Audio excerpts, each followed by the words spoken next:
नमस्कार। आप देख रहे हैं पीकेसी न्यूज। दोस्तों, जिस एक एक ईंट को जोड़ करके गगनचुंबी इमारतें बनाई जाती है, बड़े बड़े होटल बनाए जाते हैं, रहने के लिए आलीशान बंगले बनाए जाते हैं, आखिर उस ईंट का निर्माण कैसे होता है, इस वीडियो में आपको यही तो ईंट बनाना एक बहुत ही मेहनत का काम होता है और इसे बड़े ही कुशल कारीगरों द्वारा किया जाता है। यहाँ पे मिट्टी से ईंट बनाने के लिए हमें जो मिट्टी चाहिए होता है वो या तो काली मिट्टी चाहिए होता है, ये लाल मिट्टी चाहिए होता है। दूसरी मिट्टी या बालू मिट्टी से हम ईंट नहीं बना सकते हैं। तो सबसे पहले उस मिट्टी को लिया जाता है और मिट्टी को बिल्कुल अच्छे तरीके से गूँथा जाता है। पहले के टाइम पे क्या होता था कि मिट्टी को हाथों से ही गूँथा जाता था, बट आज के आधुनिक युग में इसे मशीनों के द्वारा बिल्कुल प्रॉपर तरीके से इसको एक सही कंसिस्टेंसी दिया जाता है। ना ज़्यादा ये थिक होना चाहिए और ना ही ज़्यादा लिक्विड या पतला होना चाहिए। तो इस टाइप से इसको बिल्कुल प्रॉपर तरीके से गूँथ लिया जाता है। उसके बाद इसको ईंट बनाने की बारी आती है। ईंट बनाने के लिए एक मॉड्यूल का इस्तेमाल किया जाता है, जिसे आप फर्मा भी बोल सकते हैं। और फर्मा में इन कारीगरों को ना बिल्कुल पता होता है एक ईंट के साइज़ का ही ये मिट्टी तोड़ते हैं। इनको प्रैक्टिस हो जाता है कि मतलब एक ईंट में कितना मिट्टी लगेगा, उसी के हिसाब से ये मिट्टी काटते हैं और इस मॉड्यूल में डालते हैं या फर्मा में डालते हैं। और डालने के बाद इसको थोड़ा सा इसको ठोकते हैं, उसके बाद इसको पलट देते हैं। ये देखिए, और इन लोगों का हाथ बिल्कुल बैठा होता है काम करते करते इन चीज़ों में। ये लोग ना बिल्कुल परफेक्ट हो चुके हैं होते हैं ईंट बनाने में। मतलब ये प्रैक्टिस की चीज़ है, करते करते आप देख रहे होंगे कि इनकी स्पीड कितनी अच्छी है। और एक चीज़ और ध्यान रखने वाली बात है कि जिस जगह पे हम ईंट बनाते हैं दोस्तों, उस ज़मीन को बिल्कुल सबसे पहले उसके सरफेस को समतल किया जाता है। समतल करने के लिए सबसे पहले ट्रैक्टर का इस्तेमाल होता है और उसके बाद जो है सो हाथों का भी इस्तेमाल करते हैं। और हाथों के इस्तेमाल करते हुए इसको ना बिल्कुल अच्छे तरीके से, आप यहाँ पे मैं दिखा देता हूँ आपको, बिल्कुल प्लेन कर दिया जाता है नीचे के सरफेस को। थोड़ा सा भी उबड़ खाबड़ रहेगा तो हमारी ईंट की क्वालिटी थोड़ी सी ख़राब हो सकती है। तो इसलिए ज़मीन को बिल्कुल यहाँ पे सरफेस को प्लेन किया जाता है और उसके बाद ना इसके ऊपर बालू मिट्टी का छिड़काव किया जाता है, एक पतली सी लेयर। आप देख रहे होंगे कि यहाँ पे मिट्टी गुथा हुआ है, बिल्कुल प्रॉपर तरीके से अच्छे तरीके से मिट्टी को गूँथ करके तैयार किया जाता है ईंट बनाने के लिए। और दोस्तों, ये जैसा कि मैं पहले बताऊं, काफ़ी मेहनत का काम है। इस ईंट को सुखाया जाता है कंटिन्यू और एक सप्ताह लग जाता है। इसको पलट पलट के सुखाते हैं। उसके बाद इसको एक लेयर में खड़े करते हैं, एक लाइन में, वो भी थोड़ा गैप करके, ताकि लाइन में सूख जाए बिल्कुल अच्छे तरीके से। उसके बाद इसकी बारी आती है पकाने की। जब ईंट प्रॉपर तरीके से सूख जाता है तब इसको चिमनी या भट्ठा जिसको बोलते हैं उसमें डाल करके इसको पकाया जाता है। तो भट्ठे में जो होता है खाँचे बने होते हैं, उसके बीच में ईंट को रखा जाता है। ये देखिए, मैं दिखा रहा हूँ, ये भट्टे के बाहर का एरिया है। अभी मैं आपको अंदर का एरिया भी दिखाऊंगा। एक बड़ी सी चिमनी लगी होती है जिसके द्वारा जो है इसका हीटिंग या धुआं जो है वो बाहर निकलता है, ऊपर की ओर जाता है। इससे मतलब इसकी हाइट थोड़ी अच्छी होती है ताकि नीचे के वातावरण में ना घुले। अब मैं आपको खाँचे के अंदर का एरिया दिखा रहा हूँ दोस्तों।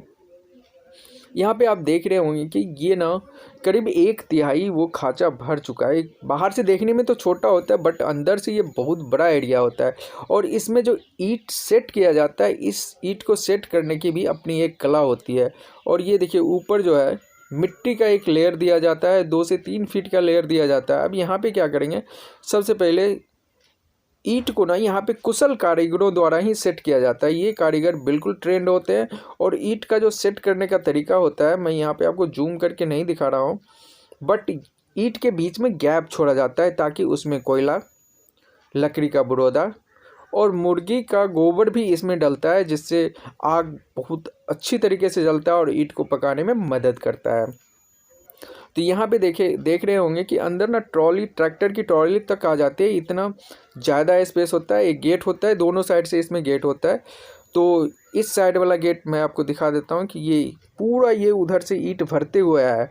और साइड वाला जो लेयर आप देख रहे हैं, साइड वाला भी एक खाँचा है, उसमें ईंट ऑलरेडी भरा हुआ है और उसमें आग जल रहा है, मतलब वो पक रहा है। जब तक वो पकेगा तब तक दूसरे खाँचे की प्रिपरेशन तैयारी कर ली जाती है। तो यहाँ पे ईंट डालने के बाद ना एक लेयर नीचे आप देख रहे होंगे, एक लेयर पन्नी का डाला जाता है। पन्नी इसलिए डाला जाता है ताकि अगर बारिश वगैरह हो तो बारिश की बूंदें, मिट्टी का लेयर डालते हैं, मिट्टी से होते हुए नीचे ईंट को ख़राब ना कर दे, तो एक लेयर पन्नी का डाल देते हैं। उसके ऊपर से हम मिट्टी डाल देते हैं, करीब 2.5 से 3 फीट ऊंचा मिट्टी होता है। और ये देखिए ट्रॉली के द्वारा ईंट आ रहा है और ईंट बिल्कुल अंदर ये फिट हो जाएगा। दोस्तों जैसे कि आजकल का ज़माना चल रहा है फ्लाई ऐश का, तो फ्लाई ऐश में क्या होता है कि उसमें कॉस्टिंग कम पड़ती है, और इस ईंट को बनाने के लिए हमारी जो उपजाऊ मिट्टी होती है उस ज़मीन के ऊपरी सतह में ही उर्वरा शक्ति होती है हमारे मिट्टी के। तो अगर हम ईंट बनाने के लिए उस मिट्टी का इस्तेमाल कर लेते हैं तो हमारी ज़मीन उपजाऊ नहीं रह जाती है, और उपजाऊ होगी भी तो वो 4-5 साल बाद उसमें फसल उपजाने की क्षमता बनती है। तो ऐसे में क्या है कि सरकार ज़्यादा फोकस कर रही है कि फ्लाई ऐश शीट, उसकी कॉस्टिंग भी कम लगती है और उसके लिए मिट्टी का इस्तेमाल भी नहीं होता है। उसमें हमें जो थर्मल पावर का राख होता है उसका, उसके बाद सीमेंट, और नेक्स्ट उसमें डाला जाता है, आप बालू भी डाल सकते हैं या जो पहाड़ को क्रश करते हैं उसका बरोदा डाला जाता है। और ये देखिए मैं आपको दिखा देता हूँ, तो वो इससे ना कॉस्टिंग में बहुत कम पड़ता है और उससे हमारे पर्यावरण को भी ज़्यादा क्षति नहीं है। इसमें जैसे धुआं निकलता है उसमें नहीं निकलता है। तो ये देखिए ऊपर से जो है ईंट डालने के बाद पूरा मिट्टी का लेयर डाल दिया गया है। इसमें बगल वाले साँचे को दिखा रहा हूँ और दूसरे साँचे की यहाँ पे तैयारी चल रही है। तो यहाँ पे जो आपको गैप दिख रहा है या जो ईंट ढका हुआ दिख रहा है, ये ऊपर से तो ऐसे ही पाट दिया गया है ईंट को, लेकिन जब इसमें कोयला डाला जाएगा फाइनल स्टेप में तो ईंट को हटा करके उसके बाद इसमें सारे खाँचे में जो गैप है ईंट वाले उसमें सारे में कोयला भरा जाएगा। ये देखिए ये आपको 1-2 दिख रहा होगा जो खुला हुआ है और जो ईंट से यहाँ ढका हुआ है। तो ऊपर से ईंट को हटा करके सारे में कोयला, लकड़ी का बुरोदा वगैरह डाला जाता है। उसके बाद इसमें आग लगाया जाता है, तभी ये ईंट प्रॉपर तरीके से पक करके तैयार होता है।